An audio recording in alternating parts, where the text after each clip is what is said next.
everybody, I'm Shapriya. Welcome to C3 Kids Church Online. I'm coming to you from Community Christian Church in White Marsh, Maryland, where we are all about helping people find their way back to God. C3 Kids Online is the place for kindergartners through third graders to learn all about Jesus and how much He loves us. I'm so glad you've tuned in today because all summer long, we're learning how to make waves. That's right. We're talking about living our lives in such a way that we can create a ripple effect.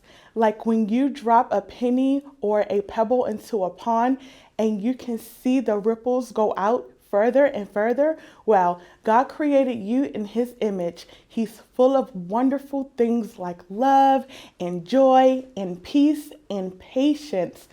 When we choose to live like Him, we can change the world around us like a wave or a ripple effect. You'll hear more about that in just a bit, but for now, your countdown is on its way, along with some awesome worship music and a great story. So, what are we waiting for? Let's get to it. Let's make some waves.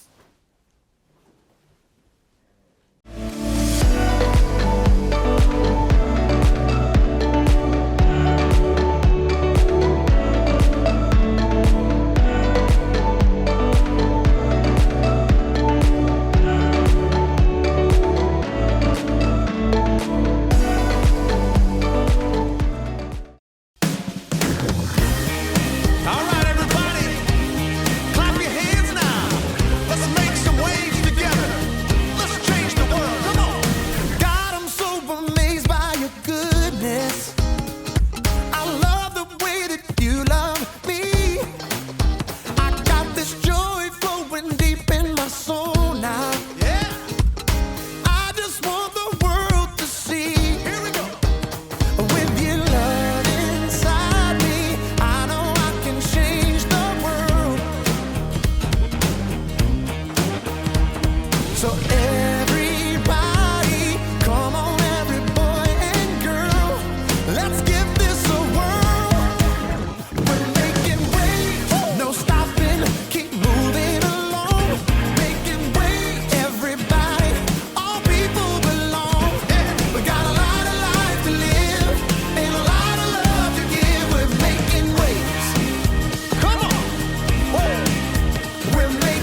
my name is Haley, and things are about to get very wet around here.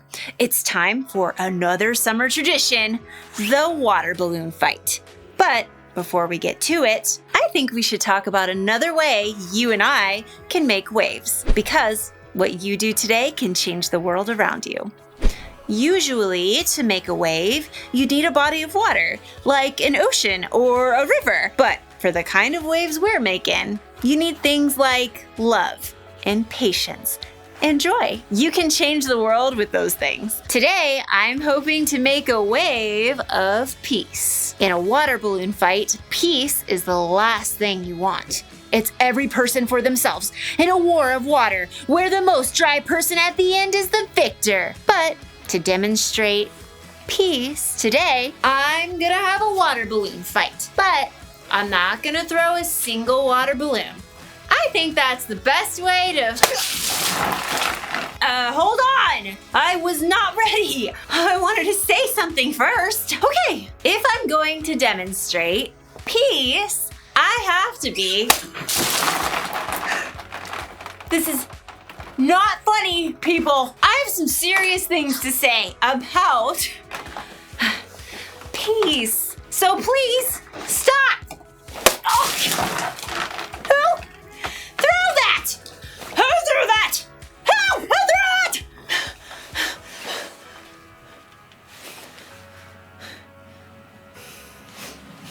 Nah. In today's story, we're going to learn about two guys who are about to go to war and the one woman who was brave enough to stop them. So, let's take a break from the water balloon throwing until we get back.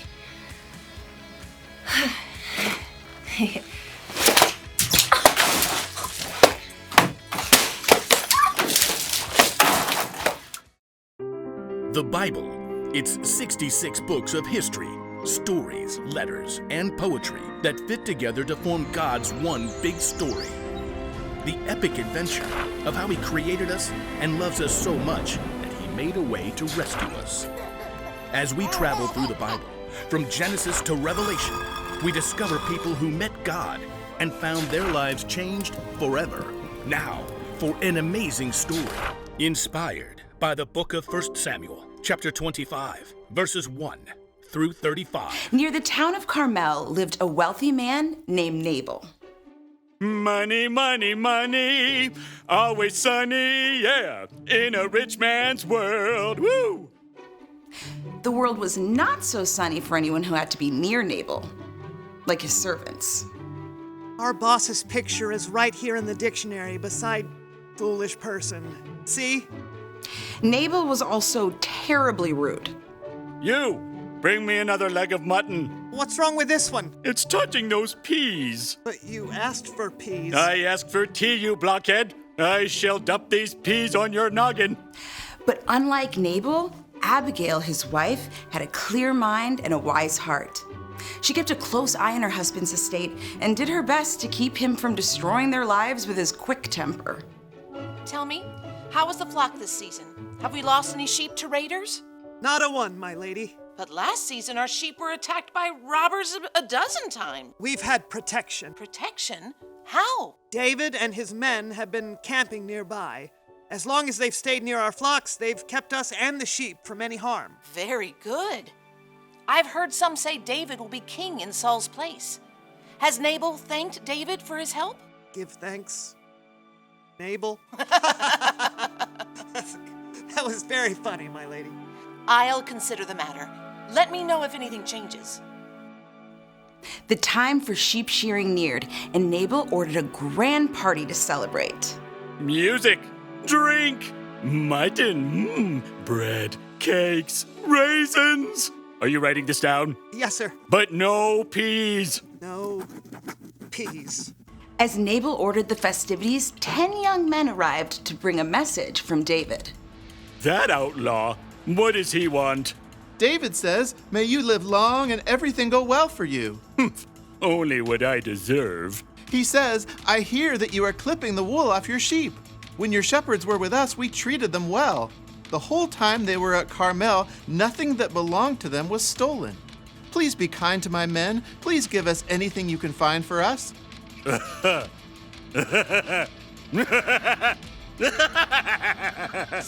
So, yes? Who is this David? Many servants are running away from their masters.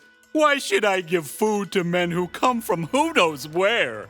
So, no? Vamoose! And don't let the door hit you on the way out.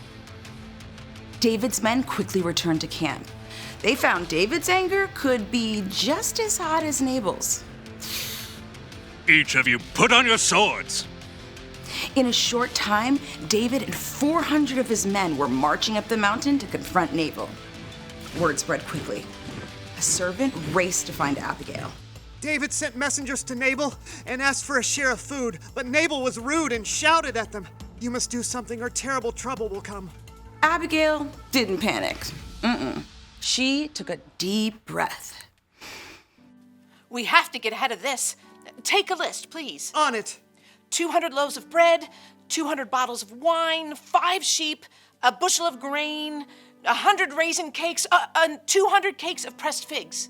Any peas? No peas. Save those for Nabal. What else? Load it all on donkeys and start down the mountain. I'll follow. As David and his men quickly climbed the mountain, the caravan of donkeys and gifts made its way down the steep road. David's anger grew as he neared the mountain estate. He gripped his sword tightly. Everything we've done hasn't been worth a thing. I watched over this fellow's property, but he paid me back evil for good. I won't leave one of his men alive. What's this? Donkeys? And looks like food for a feast? At the back of the caravan, Abigail could see David as they met the donkeys. She took a deep breath, hopped off the donkey, and ran forward, throwing herself to the ground at David's feet. Pardon your servant, sir. Please don't pay any attention to that evil man, Nabal. He's always doing foolish things. But now the Lord has kept you from using your own hands to get even. I've brought a gift for you and the men who follow you. Abigail dared to look up. David was watching her closely. The Lord your God will give you a kingdom that will last. That's because you fight the Lord's battles. He'll appoint you ruler over Israel. When that happens, you won't have to worry about how you killed people without any reason. The Lord your God will give you success. When that happens, please remember me. Slowly, David nodded.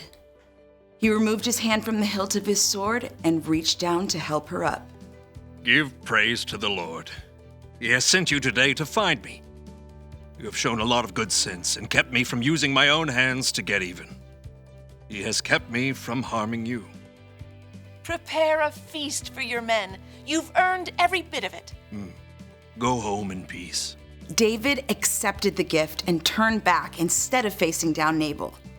Abigail returned home to find her husband holding his giant party. Nabal, I've made peace. Peace? Ugh, hate him. Woo-hoo-hoo. Though David didn't kill him, Nabal soon met a dreadful end. Abigail and her entire household were saved because she chose to get creative and make peace.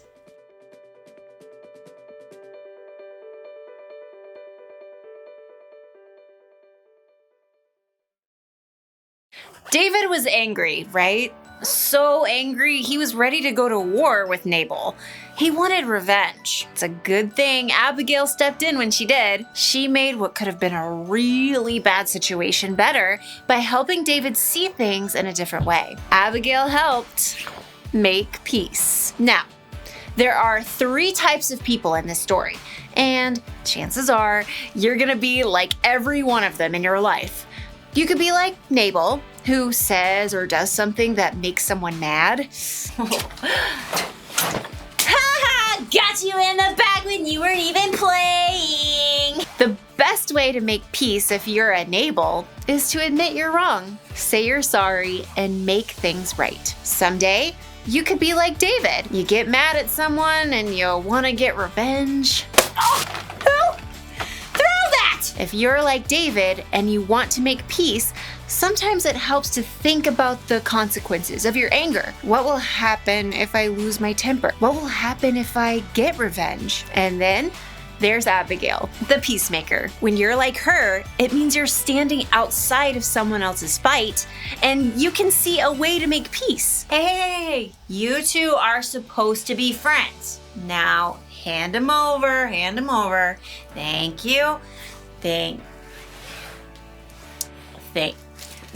Warren, hand it. Oh, peacemakers can help others see their situations in different ways. They can stop arguments and fights before they get way out of control.